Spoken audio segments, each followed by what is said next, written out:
Mga kawikaan. Unang kabanata. Ang kahalagahan ng mga kawikaan.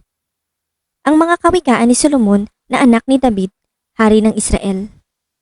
Sa pamamagitan nito, ang tao'y magtatamo ng karunungan at pangunawa sa mga salitang puno ng aral sa buhay.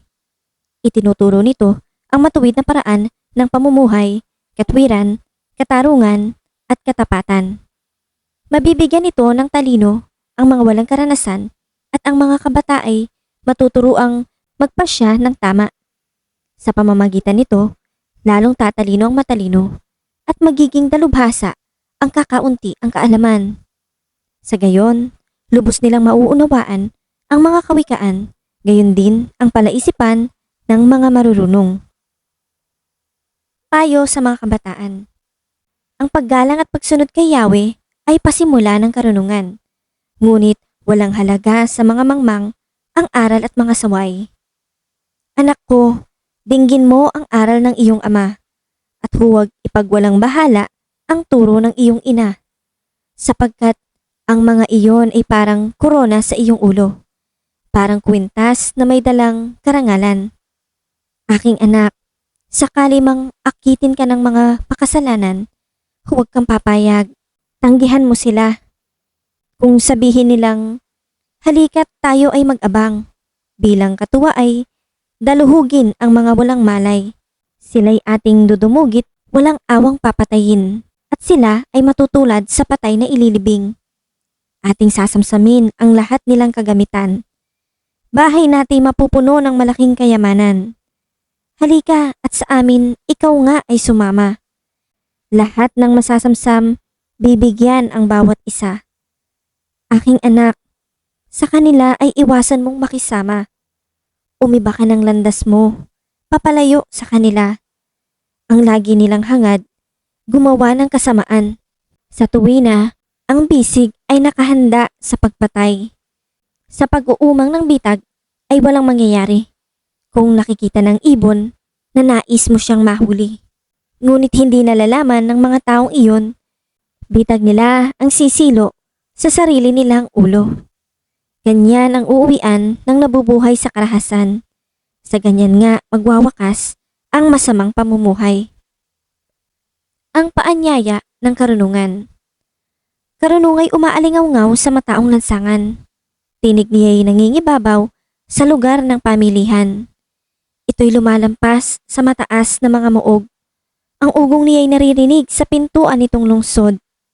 Taong mangmang, walang hustong kaalaman. Hanggang kailan katatagal sa aba mong kalagayan? Hanggang kailan ka mananatili sa iyong kamangmangan? Kailan mo pa iisiping maghanap ng kaalaman? Ang payo ko ay pakinggan nyo at dinggin ang aking pangaral. Sa inyo ang diwa ko at ang aking kaalaman. Patuloy nga itong mga panawagan ko sa inyo. Ngunit hindi ninyo pansin pati mga saway ko. Winawalang bahala ninyo ang aking mga payo. Ayaw ninyong bigyan pansin, paalala ko sa inyo. Dahil dito, kayo'y aking tatawanan kapag kayo'y napahamak, nasadlak sa kaguluhan. Kapag kayo ay hinampas ng bagyo nitong buhay, dinatnan ng kahirapan, ipo-ipo ang larawan. At kung datnan kayo ng hagpis at matinding dalamhati, sa araw na iyon ay di ko papakinggan ang inyong panawagan. Hahanapin ninyo ako, ngunit hindi masusumpungan. Pagkat itong karunungan ay di ninyo pinahalagahan, kay Yahweh ay hindi sumunod ng may kalakip na paggalang. Inyo pa ngang tinanggihan itong aking mga payo. Itinapong parang dumi itong paalala ko. Kaya nga, inyong aanihin ang bunga ng inyong gawa at kayo ay usigin ng inyong pagnanasang ubod sama. Katigasan ng ulo ang papatay sa mangmang. Sa dusa ay masasadlak sa kawalan ng kaalaman. Ngunit ang makinig sa akin, mananahan ng tiwasay, mabubuhay ng payapa, walang katatakutan. Ikalawang kabanata, ang kahalagahan ng karunungan. Aking anak, ang mga pangaral ko ay dinggin mo, at ang aking mga utos, ingatan nga at sundin mo. Ang pakinig mo'y ibaling sa wastong karunungan, at ito'y isipin ng iyong maunawaan. Pagsikapan mong hanapin ang tunay na kaalaman. Pangunaway pilitin mong makita at masumpungan. Kung ito ay parang pilak na iyong hahanapin at tulad ng ginto na iyong miminahin, malalaman mo kung ano ang kahulugan ng pagkalang at pagsunod kay Yahweh. At matatamo ang kaalaman tungkol sa Diyos. Sapagkat si Yahweh ang nagkakaloob ng karunungan. Sa bibig niya, ang kaalaman at unaway bumubukal. Bibigyan niya ng unawa ang matuwid ang pamumuhay, at ang taong matapat ay kanyang iingatan. Binabantayan niya ang daan ng katarungan, at ang lakad ng lingkod niya'y kanyang sinusubaybayan. Kaya nga, iyong mauunawaan ang katwiran at katarungan, at iyong susundan ang landas ng kabutihan. Lalawak ang karunungang matatanim sa isipan. Madadama ang kasiyahang dulot nitong kaalaman. Ang natamong kaalaman sa iyo ay mag-iingat. Ang unaway maglilihis sa liko-likong landas. Ilalayo ka nito sa masamang pamumuhay at doon sa mga taong ang nais ay kaguluhan. Ilalayo ka rin ito sa mga tampalasan na ang landas na pinili ay landas ng kadiliman. Mga taong ang hilig ay paggawa ng kasamaan. Ang kanilang kasiyahay, pawang walang kabuluhan. Sa ugaling taglay nila'y di sila maaasahan. Sila ay hindi tapat, hindi mapagkakatiwalaan. Malalayo ka sa babaeng mahalay, at sa kanyang pang-akit ay hindi ka maaakay. Siya ay babaeng hindi tapat sa asawa, ang sumpaan sa altar ay binaliwala niya. Kaya naman ang landas niya'y patungo sa kamatayan, at ang kanyang buhay ay tungo sa kawakasan. Sinumang maakit niya'y tuluyang natatangay at hindi na makakabalik sa maayos na pamumuhay. Kaya nga, tahakin mo ang landas ng kabutihan. Huwag itong hiwalayan hanggang hininga ay mapatid. Pagkat ang mabuting tao'y magtatagal sa daigdig. Ang may buhay na matapat ay hindi matitinag, ngunit ang masama sa lupa ay mawawala. Bubunutin pati ugat ng lahat ng mandaraya. Ikatlong kabanata, payo sa mga kabataang lalaki. Anak ko, ang aral ko ay huwag mong lilimutin. Lahat ng aking utos, sa isipan mo'y itanim, upang araw mo'y tumagal, humaba ang iyong buhay, at maging masagana sa lahat ng kailangan. Pananalig at katapatay, huwag mong tatalikuran. Ikwintas mo sa iyong liig at itanim sa isipan. Sa gayon, malulugod sa iyo ang Diyos at kikilalanin ka ng mga tao. Kay Yahweh ka magtiwala, buong puso at lubusan, at huwag kang mananangan sa sariling karunungan.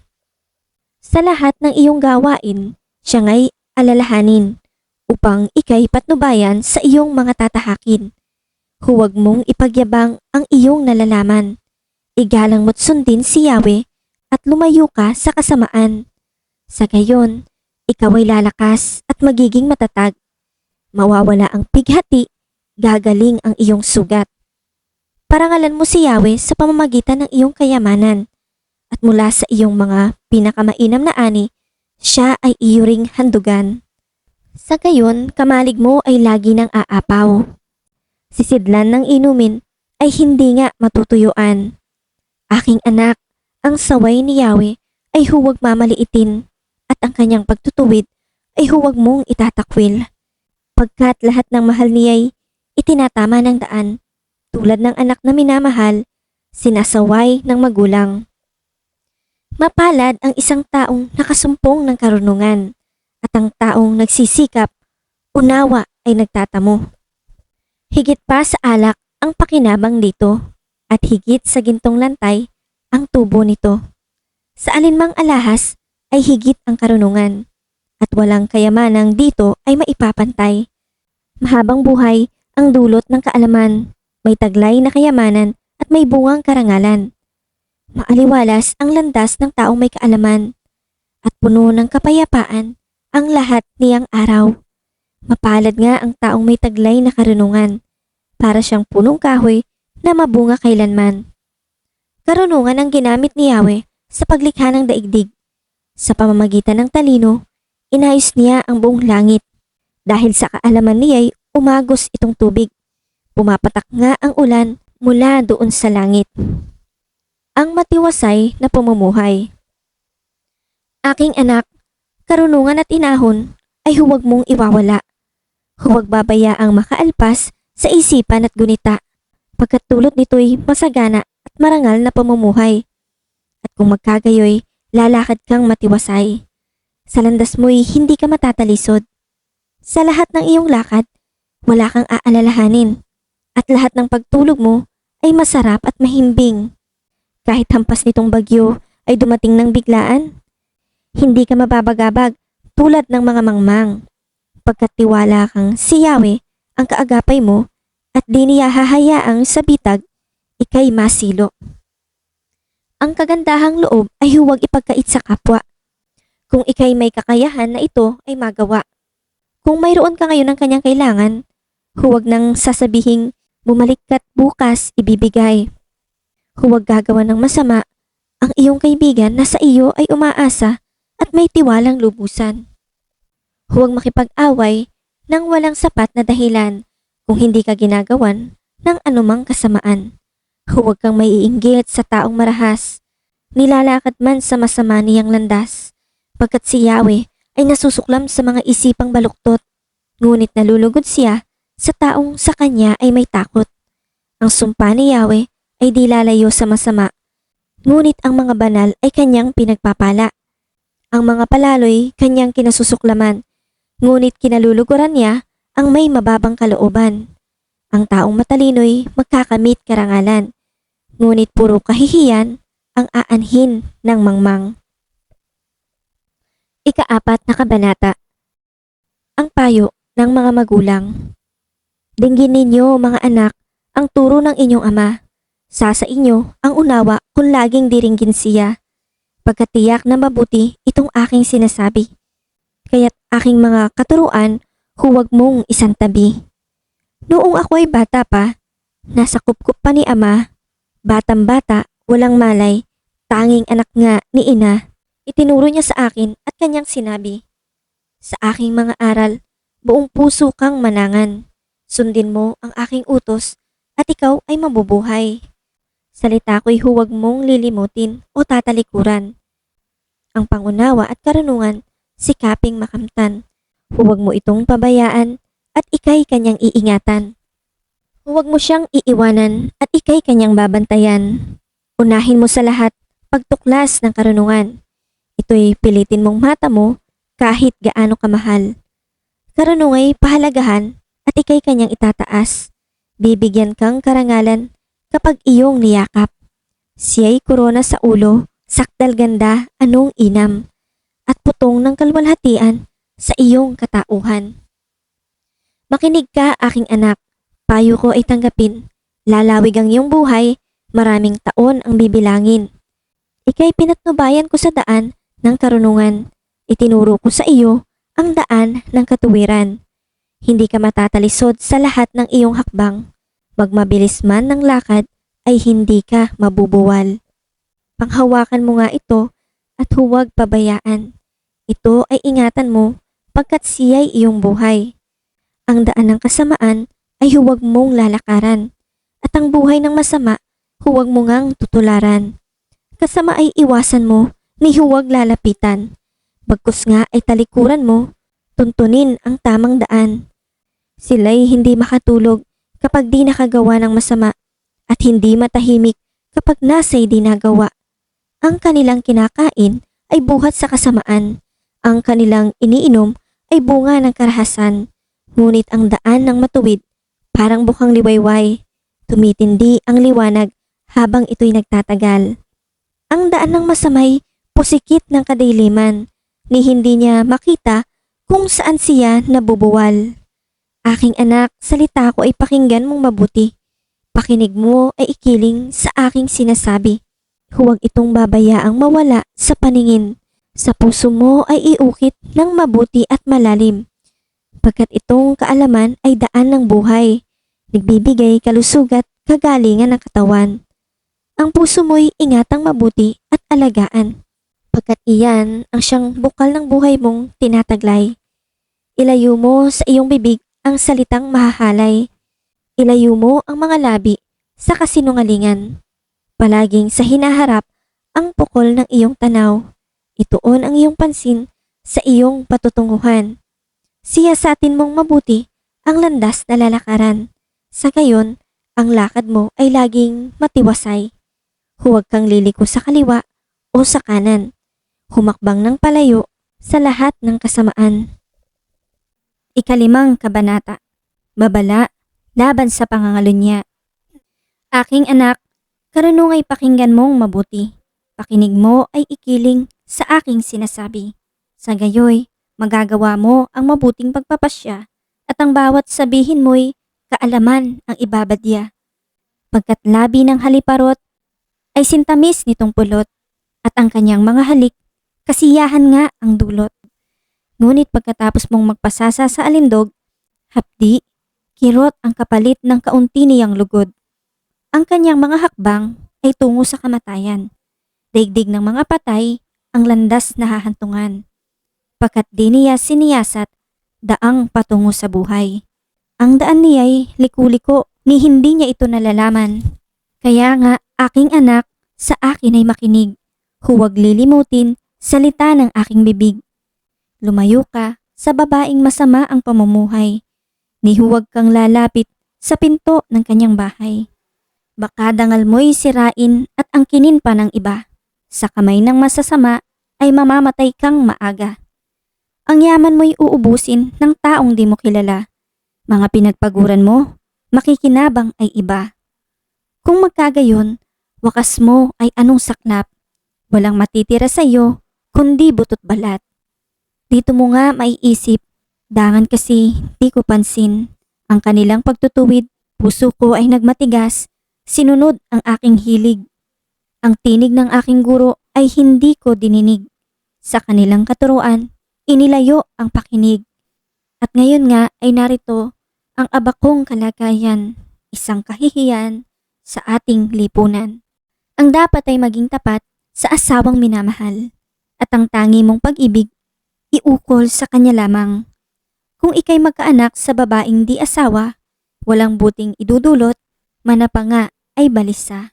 Anak mo'y dapat lumaki nang ikaw ay matulungan upang hindi dun sa iba iasa ang iyong buhay. Kaya nga ba't mahalin mo ang kabiyak ng iyong buhay? Ang ligaya ay lasapin sa mabango niyang kandungan. Mabait siya at mainhin, babaeng kaakit-akit. Ligaya mo'y nasa kanya sa pitak ng kanyang dibdib. Sa ibang babae ay huwag ka sanang paaakit, ni huwag mong papansinin makamandag niyang halik. Ang paningin ni Yahweh sa tao ay hindi inaalis. Laging nakasubaybay bawat oras, bawat saglit. Kasamaan ng isang tao ay bitag na nakaumang. Siya ang magdurusa sa sariling kasalanan. Pagkat walang pagpipigil, siya ay mamamatay. At dahil sa kamangmangan, hantungan niya'y sa libingan. Ika-6 na kabanata. Mga dagdag na babala. Aking anak, sa utang ba ng iba, ikaw ay nananagot? Ikaw ba ay nangako, sa utang niya ay nasangkot? Kung gayon ay nasasakop ka ng kanyang pagpapasya, ngunit ito ang gawin mo nang makaiwas sa problema. Ikaw ay magmadali, sa kanya ay makiusap.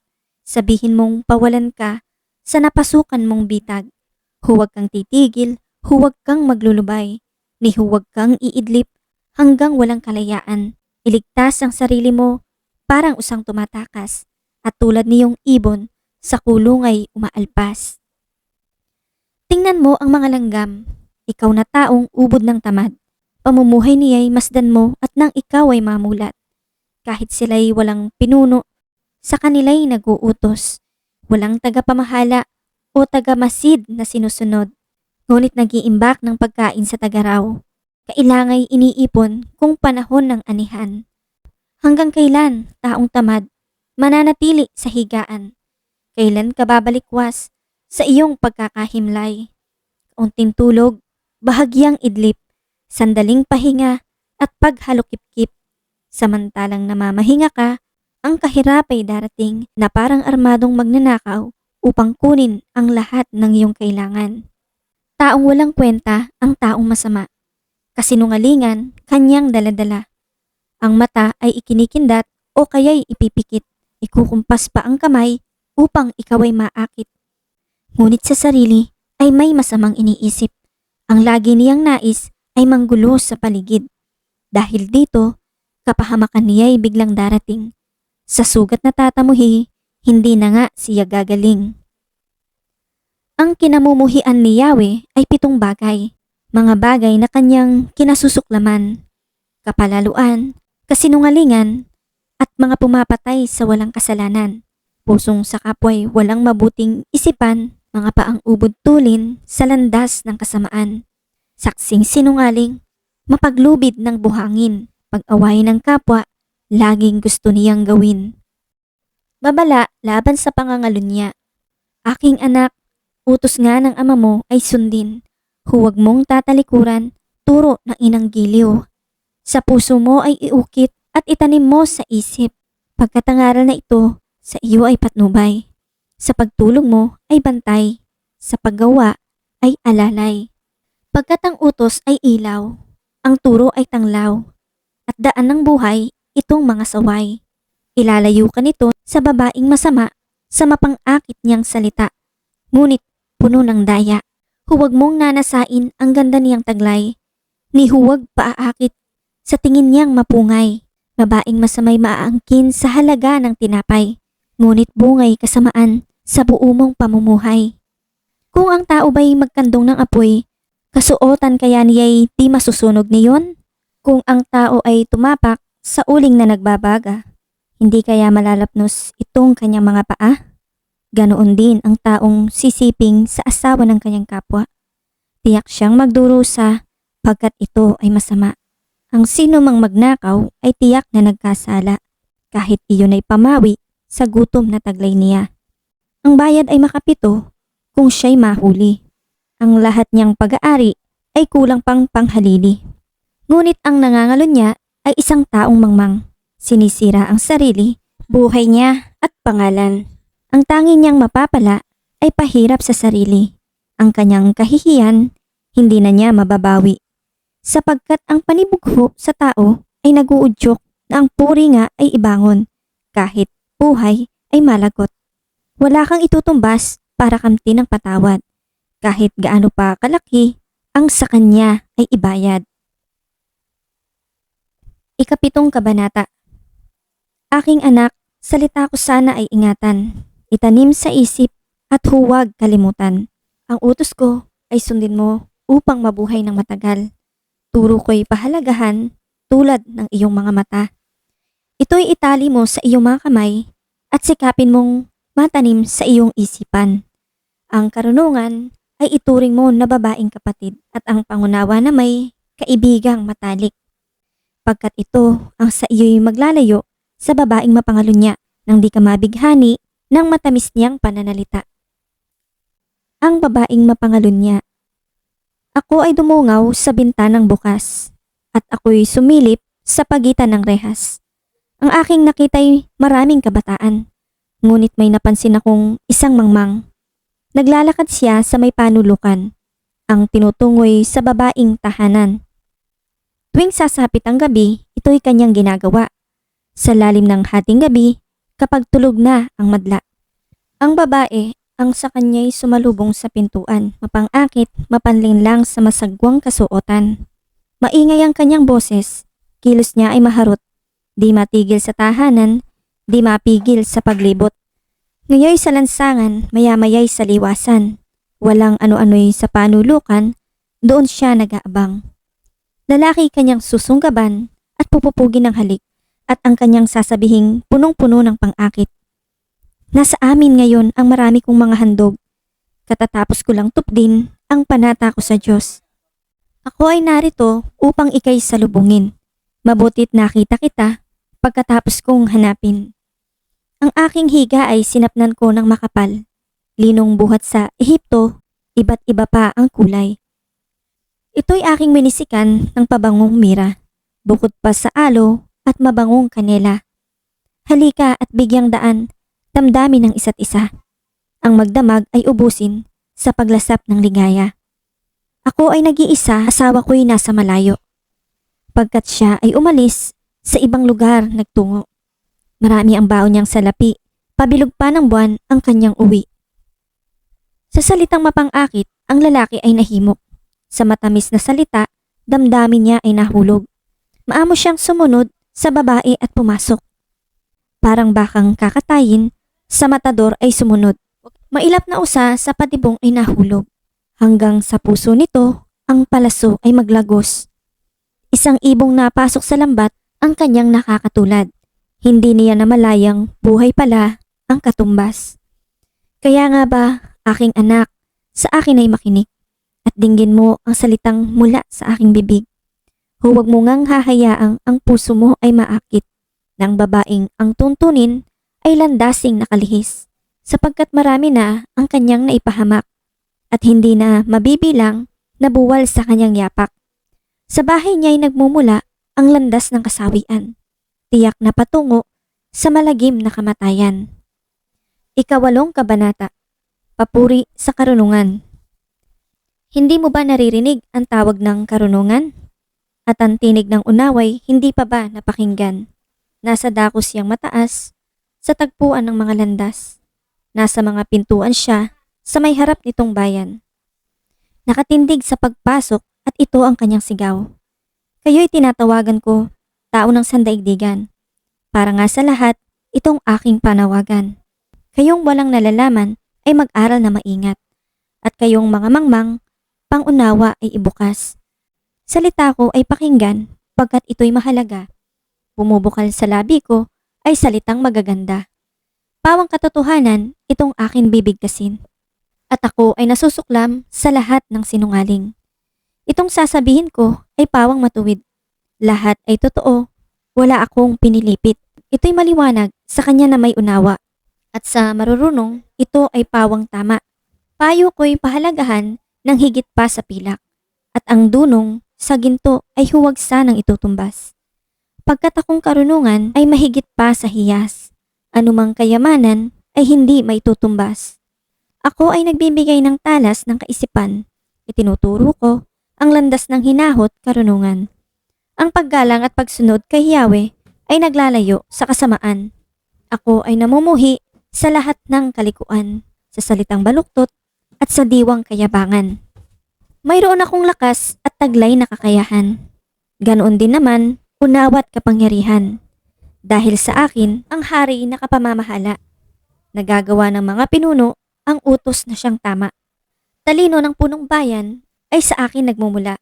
Ako rin ang dahilan, dangal nila't pagkadakila. Mahal ko silang lahat na sa akin nagmamahal. Kapag hinanap ako ng masikap, tiyak na masusumpungan. Ang yaman at karangalan ay aking tinataglay. Kayamanang walang maliw, kasaganaan sa buhay. Ang bunga ko ay higit pa sa gintong dinalisay. Mataas pa kaysa pilak ang halagang tinataglay. Ang landas kong tinaraanan ay daan ng katuwiran. Ang aking tinatahak ay landas ng katarungan. Ang sa aking nagmamahal, binibigyan ko ng yaman. Aking pinupuno ang kanilang mga sisidlan. Sa lahat ng nilikha ni Yahweh, ako ang siyang una. Noong una pang panahon, ako ay nalikha na. Matagal ng panahon, nang anyo-aniya ako. Bago pa nalikha at naanyo itong mundo.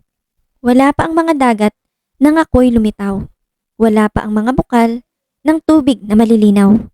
Wala pa ang burol, ganoon din ang mga bundok. Nang ako ay isilang dito sa Sansinukob.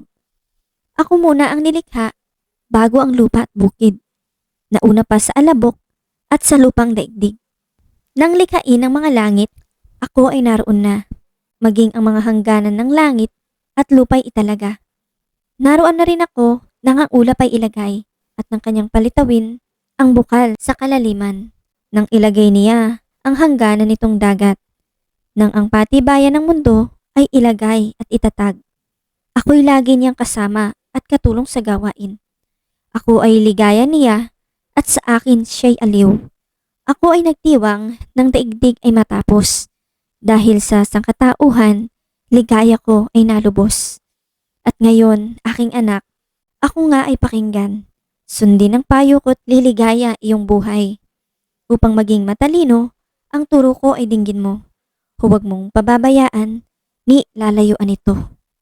Mapalad ang taong sa akin ay nakikinig. Sa akin ay nag-aabang at palaging nakatitig. Pagkat ang makasumpong sa akin ay nakasumpong ng buhay. At ang kalooban ni Yahweh ay kanyang nakakamtan. Ngunit ang di makasumpong sa akin, sarili ang sinasaktan. Ang napupuot sa akin, iniibig ang kamatayan. Ika-9 na kabanata, ang karunungan at ang kahangalan. Gumawa na ng tahanan itong karunungan na itinayo niya sa 7 patibayan. Nagpatay siya ng hayop, nagtimpla ng inumin. Ang mesa ay inihanda, punong-puno ng pagkain. Katulong ay isinugo sa gitna nitong bayan upang lahat ay abutin ng ganitong panawagan. Ang kulang sa kaalaman, dito ngayon ay lumapit sa mga mangmang ay ganito ang sinambit. Halikayo't inyong kainin ang pagkain ko at tunggain ang inuming inilaan ko sa inyo. Lisanin ang kamangmangan upang kayo'y mabuhay at ang landas ng unawa ang tahakin at daanan. Ang pumupuna sa mapangutya ay nag-aani ng pagdusta. Ang nagtutuwid sa masamay, nagkakamit ng alipusta. Punahin mo ang mapangutya at magagalit pa sa iyo. Ngunit payuhan mo ang matalino at iibigin ka nito. Matalino'y turuan mo, lalo siyang tatalino. Ang matuwid ay aralan, lalago ang dunong nito. Ang paggalang at pagsunod kay Yahweh ay pasimula ng karunungan. Ang pagkilala sa banal na Diyos ay may dulot na kaalaman. Sa pamamagitan ko, hahaba ang iyong mga araw. Dahil sa akin, lalawig ang iyong buhay. Kung mayroon kang karunungan, mayroon kang pakinabang. Ngunit ikay magdurusa kapag siya'y tinanggihan. Ang nakakatulad nitong taong mangmang, babaeng magaslaw at walang kahihiyan.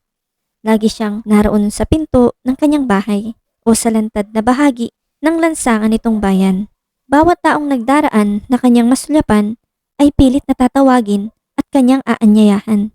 Lapit dito, kayong lahat na kulang sa kaalaman, kanya namang sinasabi sa mga mangmang. Tubig na ninakaw ay ubod ng tamis. Tinapay na nakaw, masarap na labis. Hindi alam ng biktimang wakas niyo'y kamatayan at lahat ng pumasok dooy naroon na sa libingan. Ika-10 kabanata, ang mga kawikaan ni Solomon. Ang matalinong anak ay ligaya ng magulang, ngunit tinik sa dibdib ang anak na mangmang. Ang yamang buhat sa masama ay di pakikinabangan, ngunit ang katuwiran ay maglalayo sa kamatayan. Ang matuwid ay binibigyan ni Yahweh ng kasiyahan, ngunit ang masamay kanyang ginugutom naman. Ang kamay na tamad ay tiyak na magdarahop, ngunit magbubunton ng yaman ang kamay na masinop. Ang nag-iimbak kung tagaraw ay nagpapakilala ng katalinuhan, ngunit ang natutulog kung anihan ay nag-iipon ng kahihiyan. Ang matuwid ay mag-aani ng pagpapalat kabutihan, ngunit ang bibig ng masama ay nagtatakip ng karahasan. Ang alaala ng matuwid mananatili kailanman, ngunit pangalan ng masama ay tiyak na mapaparam.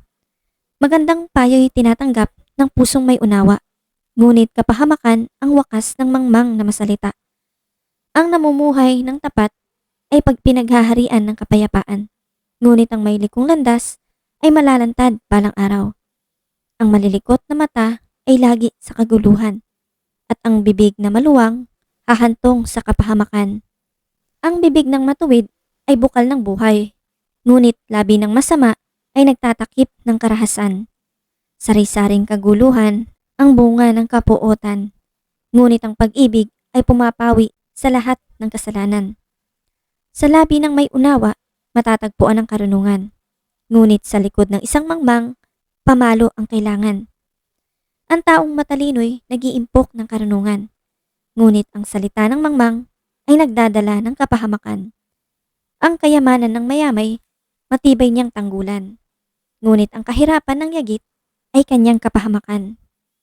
Ang kinikita ng matuwid ay nagbibigay buhay, ngunit ang sama-sama winawaldas sa kasamaan. Ang nakikinig sa payo ay nasa daan ng buhay, Ngunit ang ayaw sumunod ay tungo sa pagkaligaw. Ang nagtatanim ng puot ay puno ng kasinungalingan. Ang naninira sa kanyang kapwa ay isang taong mangmang. Ang taong masalita ay malapit sa pagkakasala. Ngunit ang nagpipigil ng dila ay dunong ang pakilala. Ang dila ng matuwid ay tulad ng pilak na mahalaga. Ngunit ang puso ng mangmang ay basura ang kagaya. Ang labi ng matuwid sa marami ay pakinabang. Ngunit ang mangmang ay namamatay ng walang karunungan. Ang pagpapala ni Yahweh ay kayamanan na walang kasamang kabalisahan. Ang paggawa ng kasalanan ay kasiyahan ng masama. Ngunit ang mabuting asal, kasiyahan ng may unawa. Ang kinatatakutan ng masama ay magaganap sa kanya. Ngunit ang hangarin ng matubid ay matatamo niya. Tinatangay ng hangin ang taong masama. Ngunit ang matuwid ay gusaling di magiba. Kung paanong ang usok ay nakakaluha, ang suka ay nakakangilo. Gayon ang tamad na alipin sa kanilang mga amo. Ang paggalang at pagsunod kay Yahweh ay nagpapahaba ng buhay. Ngunit ang mga araw ng masama ay di magtatagal. Ang pag-asa ng matuwid ay may magandang kahinatnan. Ngunit ang pag-asa ng masama, ang dulot ay kabiguan. Si Yahweh ang kanlungan ng mga taong matuwid. Ngunit kaaway sila ng taong masama ang hilig. Ang matuwid ay mananatili sa kanyang dako. Ngunit ang masama kung saan-saan matutungo. Ang salita ng matuwid ay nagpapakilala ng karunungan. Ngunit ang dilang sinungaling ay puputulin naman. Ang salita ng matuwid ay palaging angkop. Ngunit ang salita ng masama ay puro paninira.